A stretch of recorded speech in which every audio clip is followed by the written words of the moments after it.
Let's now look at an example of how we can do our convolution graphically. So let's consider the two signals we have below, h of t and x of t, which we want to convolve. And so before we get started, let's keep in mind our commutative property. And so what our commutative property said was x of t convolved with h of t is equal to h of t convolved with x of t. And so what that means in terms of our graphical approach is it doesn't matter which of these two signals that we flip and shift, we should get the same result.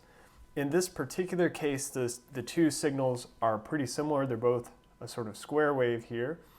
And so it's not really going to make too much difference which one we fold and shift. However, in some other problems, it might make it easier to choose a certain one to flip and then scan through. And so that just comes with experience in terms of being able to see that. So in this case, sticking with the steps that we had shown in the previous video, let's say we're going to scale and shift or fold and shift our h of t. So the first step then is we're focusing on this signal here, and we're going to reflect or fold it about that y-axis. So let's say we want to reflect or fold our h of lambda. So just inherently we're calling this h of lambda, and of course all we have to do if we wanted to write h of lambda instead of h of t is we could just come in here and replace this with lambda, because again lambda is just a dummy variable. So reflecting or folding our h of lambda, we're going to get something that looks like this. So we have our h of negative lambda, and our independent axis is lambda now. And so we're going to be going over to -1, and we're still going to have a height of 2.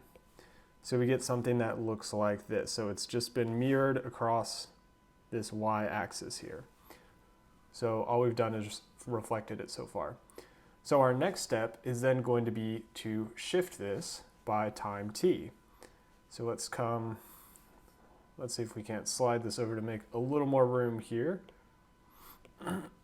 And so now we're going to want to shift our h of negative lambda by t. So again, we're just sort of following the steps that we had in our previous video. And so in this case, I'm not going to draw a vertical axis, but we just have our lambda. And so if we think about coming over here and adding t to these 2 points, what we're going to have is we're going to have t minus 1 and t. And so of course these are going to be some vague points, and of course the maximum value of our waveform is still going to be 2. So we have something that looks like this. And so this value up here at the top is going to be 2. And so this is our h of t minus lambda. So now what we want to do, we have our h of t minus lambda. So what we want to do is scan this across our x of lambda. So let me draw a figure to show what that looks like. So here we're going to put our h of t minus lambda and our x of lambda on the same plot. So here, let's say we have our 1, 2, 3. So we can draw our x here. So here is our x. See if I can't make that a little bit better. There we go. And so over on the other side then, so this is 1, and let's say up here we have 2. So over on the other side, we're going to have 2 points that are separated by 1, and it's going to be t minus 1 and t.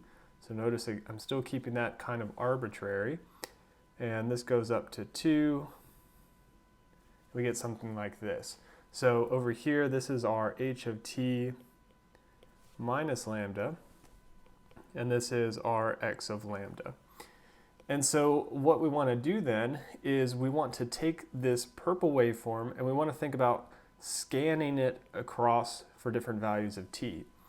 So what we can see is depending on different values of t, we're going to have varying degrees of overlap.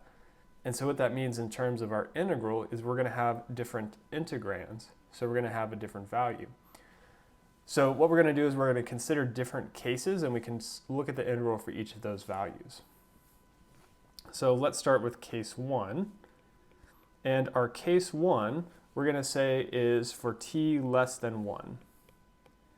And so the reason I've said t less than 1 is if t is less than 1, we're not going to have any overlap. So this means we have no overlap between our two functions. And if we consider that integrand from our convolution integral, it's h of t minus lambda times x of lambda. And if there's no overlap, that product is just 0. So what that means is that our y of t, which is equal to the integral of h of t minus lambda times x of lambda d lambda, is just the integral of 0. So that's going to be 0. So in this first region, we have that our output is going to be 0. So now let's consider the case of when our t is greater than 1. And so we're actually going to have sort of a restriction on that as well, though. So let's say our case 2. So we know we're going to have t greater than 1, but we're going to have another restriction as well. And so let me draw this first so that we can see what this looks like.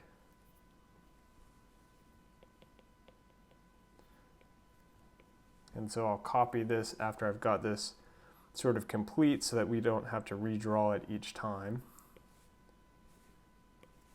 So 1, 2, 3, and then let's put in our 1 and 2, and let's go ahead and put in our x because that's not going to be changing. Sorry about that. Let's get that cleaned up. Okay, so our x is just going to be like this all the time, our x of lambda. So we have lambda here. Okay, so let me copy this so we don't redraw it every time. Copy. Okay. So what we're saying now is our t is greater than 1. So our t is going to be somewhere here. And we have this other side, which is t minus 1. And we have this, our shifted folded version of h, which looks something like this. And so note the other restriction that we want to put on this is we want to say that the t is less than 2. Because when t equals to 2, we have sort of a different condition, because right now our area of overlap is in this region here. So we have overlap in this region. So we can see, sort of thinking ahead, when we're integrating, we're going to be integrating from 1 to t. However, if our t gets greater than 2, then our whole purple waveform is going to be fully inside and overlapping with our orange waveform, which is going to change our limits of integration. So that's why we want to come up here and say this is less than 2. So t between 1 and 2. Okay, so we see that we have this overlap, so what we can say is our y of t is equal to the integral, and so as I described just a second ago, our limits on the integral are 1 to t of x of lambda times h of t minus lambda d lambda.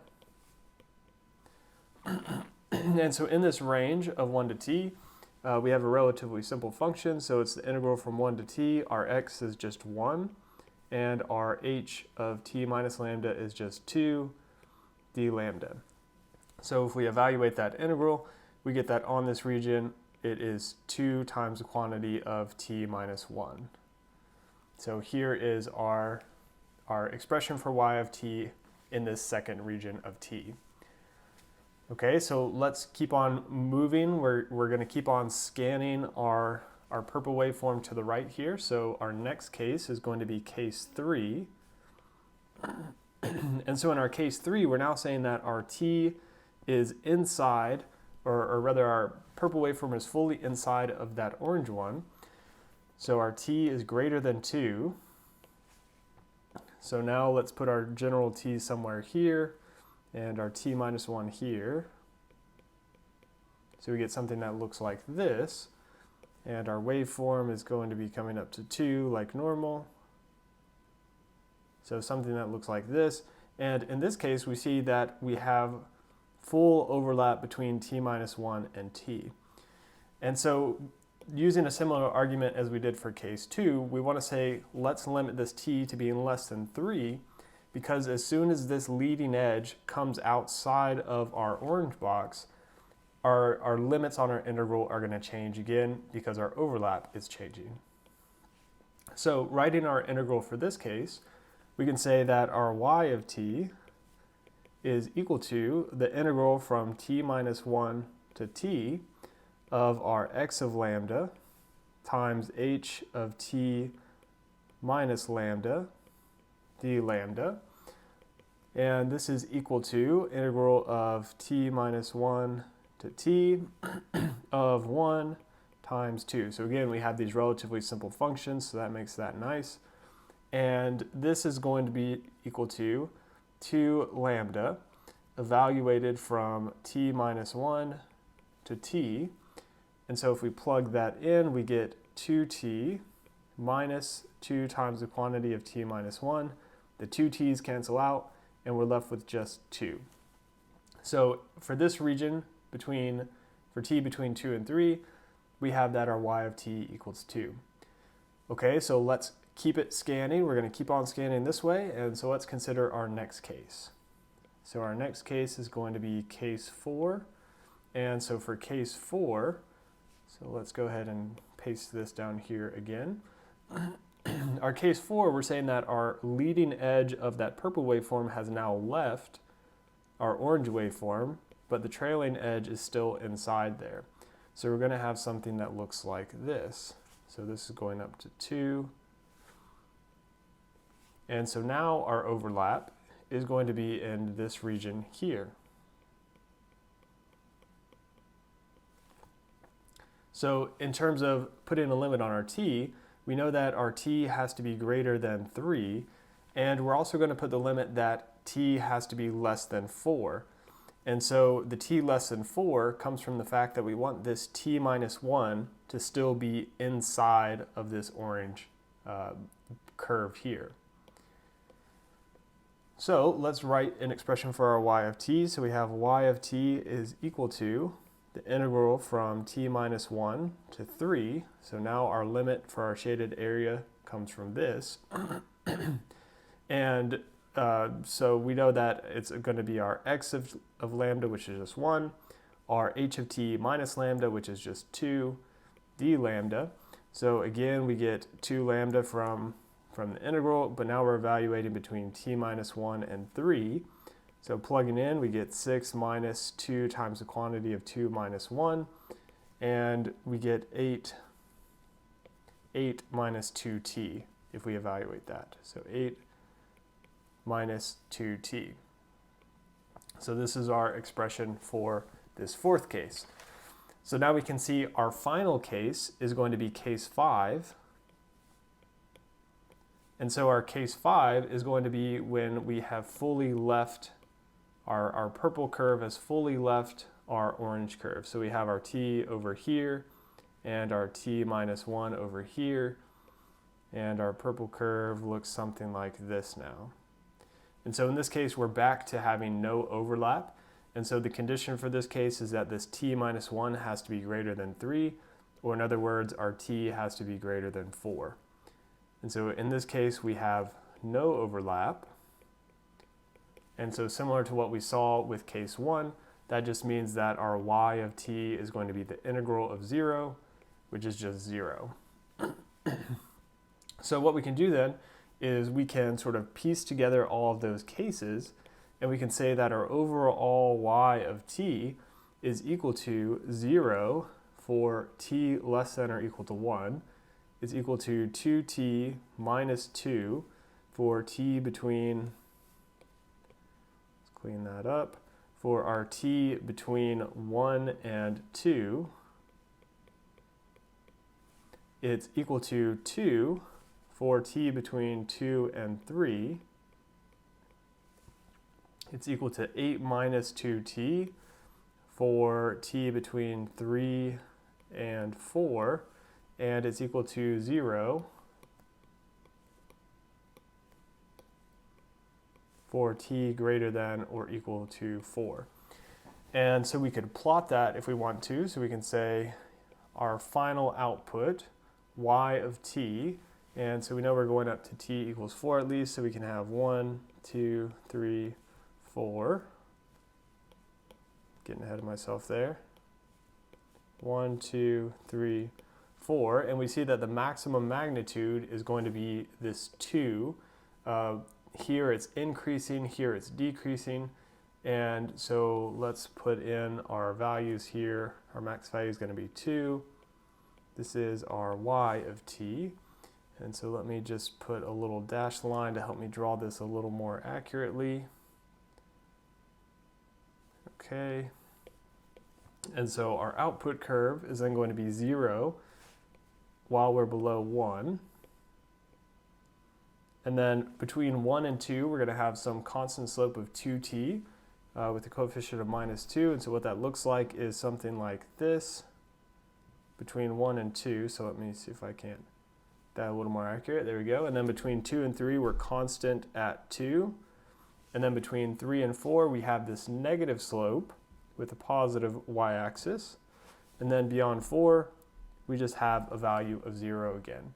So this would be our answer to what y of t is equal to, where y of t was equal to x of t convolved with h of t.